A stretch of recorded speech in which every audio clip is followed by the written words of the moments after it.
നമസ്കാരം. News theatre ആരംഭിക്കുകയാണ്. നിരവധി വിഷയങ്ങൾ ന്യൂസ് തിയേറ്ററിൽ ഇന്ന് ഉണ്ടെങ്കിലും ആദ്യം നമുക്ക് KS പോകാം. കേരള അഡ്മിനിസ്ട്രേറ്റീവ് സർവീസുമായി ബന്ധപ്പെട്ട് പിന്നോക്ക വിഭാഗങ്ങൾക്ക് മറ്റ് ന്യൂനപക്ഷങ്ങൾക്ക് ആശ്വാസജനകമായ ഒരു വാർത്ത കൂടിയാണ് ഇന്ന് ഉണ്ടായിട്ടുള്ളത്. അത് കേവലം ആശ്വാസത്തിന്റെ മാത്രമല്ല, കാരണം അവരുടെ നിരന്തരമായ സമരത്തിന്റെയും പ്രക്ഷോഭത്തിന്റെയും ഭാഗമായി ഒരർത്ഥത്തിൽ സംസ്ഥാന സർക്കാരിന് ഇക്കാര്യത്തിൽ മുട്ടുമടക്കേണ്ടി വന്നു എന്ന് പറയുന്നതാവും കൂടുതൽ ശരി. കാരണം ഈ 3 സ്ട്രീമിലും സംവരണം ഒരുപോലെ ഉണ്ടാകണമെന്ന ആവശ്യം വളരെ നേരത്തെ തന്നെ ഉണ്ടായിരുന്നതാണ്. പക്ഷേ അക്കാര്യത്തിൽ ഒരു അന്തിമ തീരുമാനം ഉണ്ടായത് ഇന്നാണ്. ആദ്യത്തെ ഒരു സ്ട്രീമിൽ മാത്രം, അതായത് കേരള ഭരണ സർവീസിലേക്ക് ബിരുദം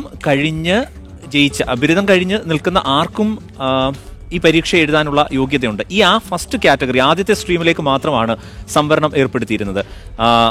ഗസറ്റഡ് ഓഫീസേഴ്സിനും ഗസറ്റഡ് റാങ്കിലുള്ളവർക്കും സർക്കാർ ജീവനക്കാർക്കും, രണ്ടും മറ്റ് സർക്കാർ ജീവനക്കാർ തന്നെയാണ്, ഇവർ ഉൾപ്പെടുന്ന 2, 3 സ്ട്രീമിൽ സംവരണം ഏർപ്പെടുത്തിയിരുന്നില്ല.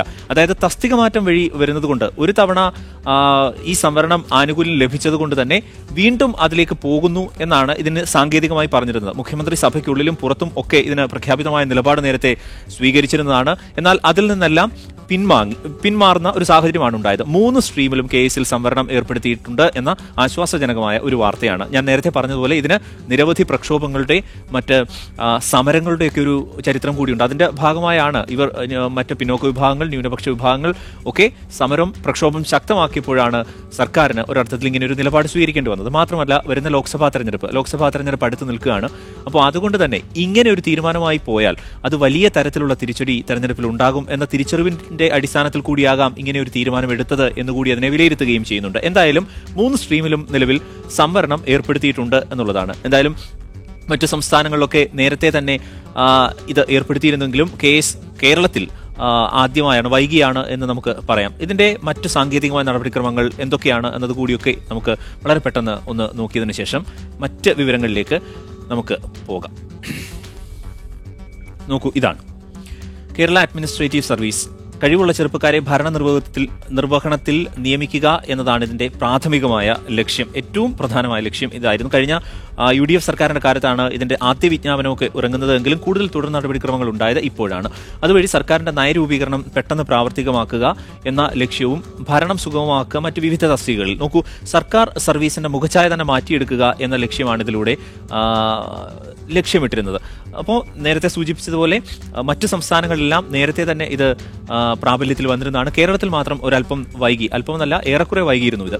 ഗസറ്റഡ് ഉദ്യോഗസ്ഥരെ ഒരു കോമൺ സിവിൽ സർവീസിൽ ഉൾപ്പെടുത്തി പരിചയസമ്പന്നരായ യുവനിരയെ വാർത്തെടുക്കുക എന്നുള്ളതാണ് നിർവഹണത്തിൽ ഏറ്റവും നിർണായകമായ ഒരു പോയിന്റിലേക്ക് എത്തി നിൽക്കുന്നത്. നോക്കാം അടുത്തത്. ഇന്ത്യയിലെ ഒട്ടുമിക്ക സംസ്ഥാനങ്ങളിലും നടപ്പാക്കിയ ഒരു ഭരണ സംവിധാനമാണ് ഇത്. അതായത് സിവിൽ സർവീസ്, IAS പോലെ, അഡ്മിനിസ്ട്രേറ്റീവ് സർവീസ് പോലെ, അതായത് സംസ്ഥാന സർക്കാരുകളുടെ ഭരണ നിർവഹണത്തിൽ സഹായിക്കുന്ന യുവനിരയെ വാർത്തെടുക്കുക എന്നുള്ളത്.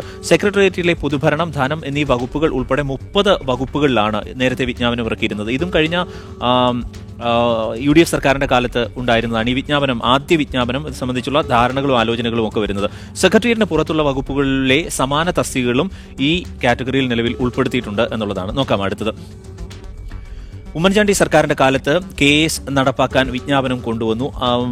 ആദ്യം കഴിഞ്ഞ UDF സർക്കാരിന്റെ കാലത്താണ് ഇങ്ങനൊരു ആദ്യ വിജ്ഞാപനം ഇതുമായി ബന്ധപ്പെട്ട് ഇറങ്ങിയത്. നോക്കൂ അടുത്തത്.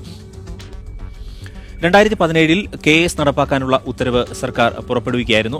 2017 അതിനുശേഷം 2 വർഷങ്ങൾക്ക് ഇപ്പുറമാണ് ഇപ്പോൾ ഇങ്ങനെയൊരു അന്തിമ വിജ്ഞാപനത്തിലേക്കും 3 സ്ട്രീമിലും ഈ സംവരണം എന്ന നിലയിലേക്കും വന്നത്.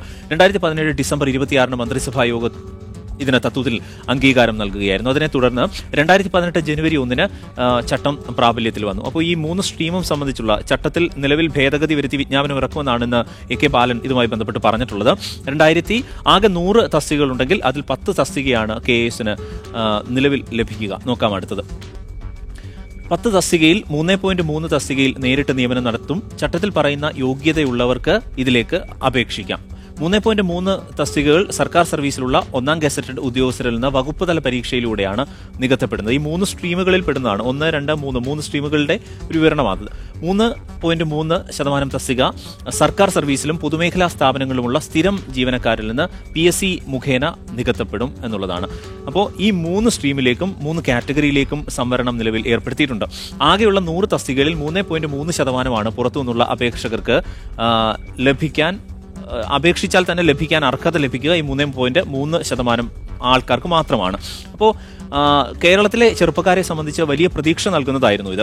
3 സ്ട്രീമിലും സംവരണം ഉറപ്പുവരുത്തുമെന്നാണ് സർക്കാരിന്റെ ഇന്നത്തെ പ്രഖ്യാപനം. ഇത് വളരെ പ്രതീക്ഷ നൽകുന്നതാണ്. നോക്കൂ, സംവരണം എന്നുള്ളത് ഔദാര്യമല്ല, അത് ലഭിക്കേണ്ട അവകാശമാണ്, അത് കൃത്യമായി ലഭിക്കേണ്ട ഒരു ആനുകൂല്യമാണ്. ഇത് പലപ്പോഴും മറന്നുപോയ തരത്തിലുള്ള പ്രസ്താവനകൾ ഭരണാധികാരികളുടെ ഭാഗത്തുനിന്ന് ഉണ്ടായിരുന്നു എന്നതുകൂടിയാണ് നമ്മൾ പരിഗണിക്കേണ്ടത്. ആവശ്യമെങ്കിൽ ചട്ടങ്ങളിൽ ഭേദഗതി വരുത്തും എന്നും ആണ് ഇന്ന് നിയമമന്ത്രി ഇതുമായി ബന്ധപ്പെട്ട് പറഞ്ഞിരുന്നത്. അപ്പോൾ AK ബാലൻ അദ്ദേഹം തന്നെ ഇക്കാര്യത്തിൽ അദ്ദേഹത്തിന്റെ തന്നെ പ്രതികരണത്തിലേക്ക് പോകാം. ആദ്യം കേരള ഗവൺമെന്റ് ഇതിനാവശ്യമായിട്ടുള്ള നടപടികൾ സ്വീകരിക്കും. അതിൽ ഇടതുപക്ഷ ജനാധിപത്യ മുന്നണി ഒന്ന് വ്യക്തമാക്കേണ്ട 1-2 കാര്യങ്ങളുണ്ട്. അപ് ടു 10% ആണ്. അപ്പം എത്ര ശതമാനം വരെ കൊടുക്കാം എന്നുള്ളത് ഒരു വ്യക്തത ഉണ്ടാകണം. കേന്ദ്രം 8 എന്ന് പറഞ്ഞു കഴിഞ്ഞാലും ഞങ്ങൾ കാണുന്നത്, ഇടതുപക്ഷ ജനാധിപത്യ മുന്നണിയും ഗവൺമെൻറ്റും കാണുന്നത് മുന്നോക്ക സമുദായത്തിലെ താഴെ തട്ടിലുള്ള പാവപ്പെട്ടവനെയായിരിക്കും. ഇതാണ് മന്ത്രിയുടേതായി ഇക്കാര്യത്തിൽ വന്ന തീരുമാനം, പ്രതികരണം. ഒരു മാധ്യമം എന്ന നിലയിൽ ഈ വിഷയം വളരെ ഗൗരവമായും സജീവമായും തുടക്കം മുതൽ തന്നെ ഉയർത്തിക്കൊണ്ടുവന്നത് മീഡിയ വൺ ആയിരുന്നു. ഒരുപക്ഷെ മീഡിയ വണ്ണിന്റെ ബിഗ് ഇമ്പാക്ട് എന്ന നിലയിൽ കൂടി ഈ വാർത്തയെ നമുക്ക് കാണാം. കാരണം ഓരോ ഘട്ടത്തിലും ഇത് സംബന്ധിച്ച വാർത്തകൾ വരുമ്പോൾ അതിനെ സജീവമായി നിലനിർത്താൻ ശ്രമിച്ചിരുന്നു എന്നുള്ളതാണ്. അപ്പോൾ ഈ കഴിഞ്ഞ കാലയളവുകളിലെ വാർത്തകൾ എടുത്താൽ, മീഡിയ വണ്ണിന്റെ വാർത്തകൾ എടുത്താൽ നമുക്കത് കൃത്യമായി മനസ്സിലാവുന്നതാണ്, അറിയാവുന്നതാണ്. അതൊന്ന് കാണാം. വൈ ട്രാൻസ്ഫർ നിയമനത്തിന് സംവരണം ഇല്ല. ഒരു തവണ സംവരണം നേടി വരുന്നവർക്ക് പിന്നീട് സംവരണം നൽകേണ്ടതില്ലെന്നാണ് സർക്കാർ നിലപാട്. ഈ അസംബന്ധം പറയാൻ നിങ്ങളെ ആരാ ചുമതലപ്പെടുത്തിയേ? ശ്രീ വരദരാജൻ, എന്നെ ഇവിടെ വിളിച്ചിരുത്തിയിട്ട് നിങ്ങൾ ശ്രീ വരദരാജൻ, അതിനെ അസംബന്ധം എന്ന് നിങ്ങൾക്ക് വിളിക്കാം. പക്ഷേ അതിനെ അസംബന്ധം എന്ന് വിളിക്കാം. പക്ഷേ മുന്നോക്കക്കാരിലെ പിന്നോക്കക്കാർക്ക് സംവരണം എന്ന് പറയുമ്പോൾ, ക്രീമി ലെയർ നടപ്പാക്കണം എന്ന് പറയുമ്പോൾ അതിന്റെ അർത്ഥം മറ്റൊന്ന് തന്നെയാണ്. അതിന് പിന്നെ എങ്ങനെയാണ് വിശേഷിപ്പിക്കുക ശ്രീ വരദരാജൻ?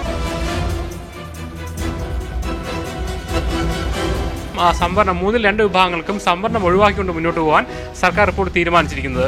ഈ നിയമ സെക്രട്ടറിയുടെ റിപ്പോർട്ട് പുറത്തു വന്നതോടുകൂടി തന്നെ വിവിധ സാമൂഹ്യ സംഘടനകളും രാഷ്ട്രീയ പാർട്ടികളും സർക്കാർ നിലപാടിനെതിരെ രംഗത്ത് വരികയും ചെയ്തു.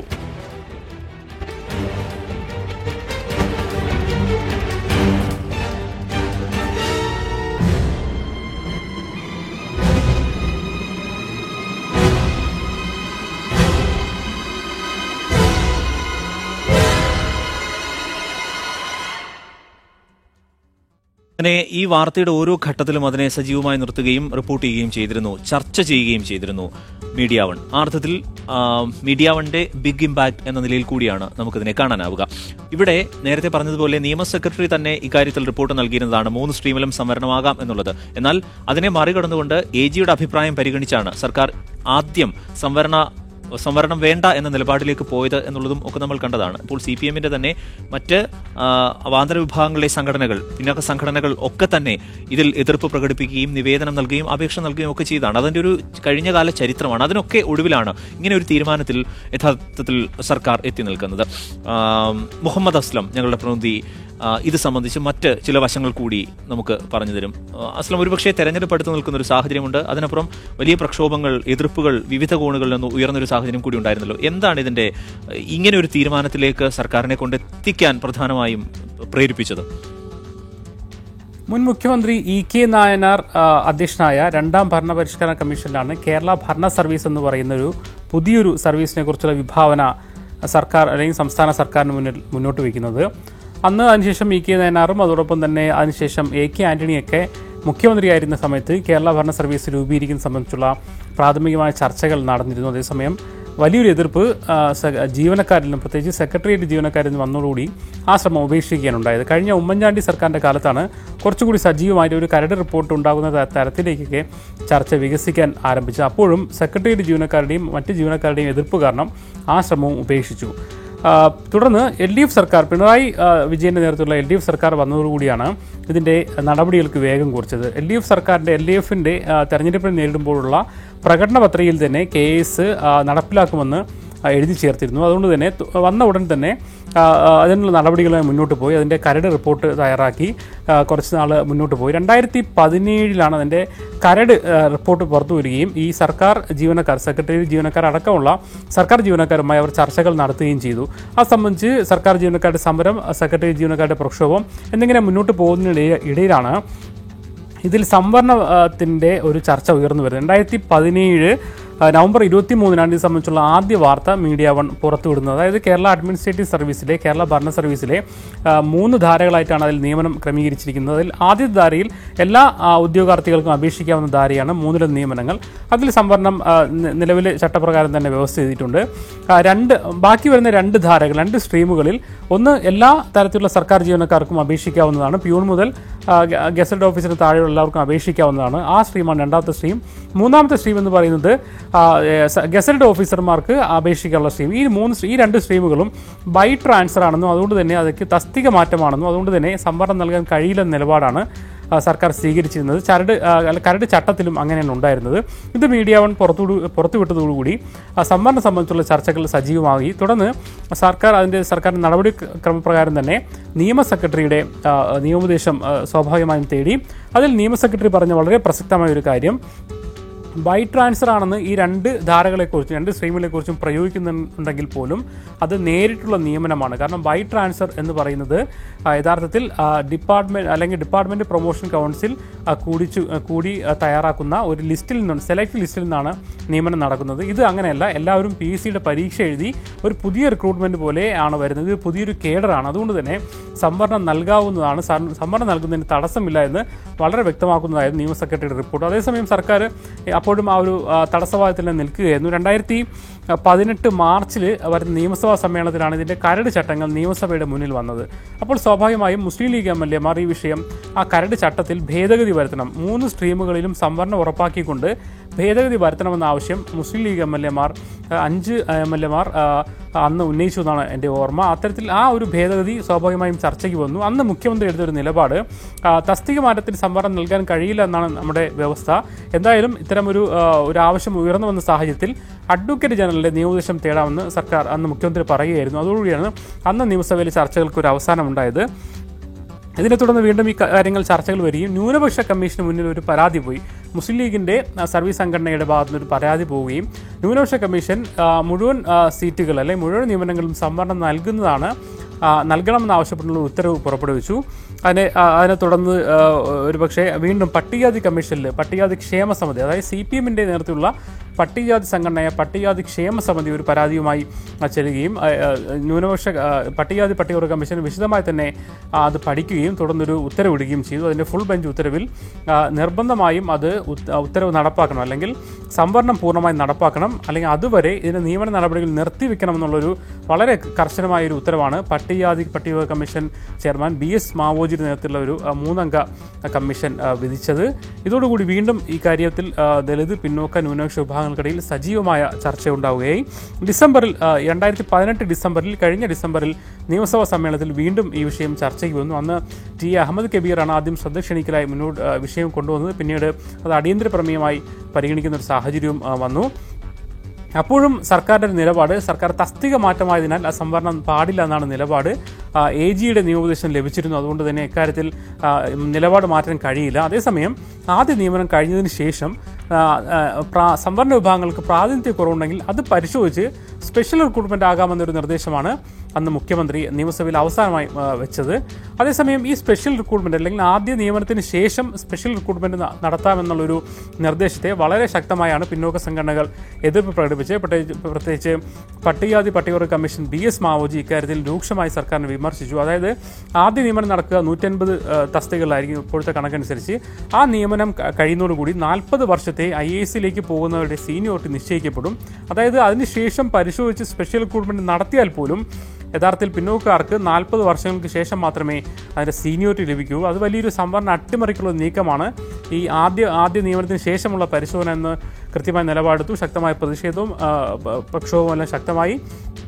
വലിയ പ്രക്ഷോഭം, പ്രത്യേകിച്ച് പിന്നോക്ക സംഘടനകൾ വലിയ പ്രക്ഷോഭം തന്നെ നടത്തി.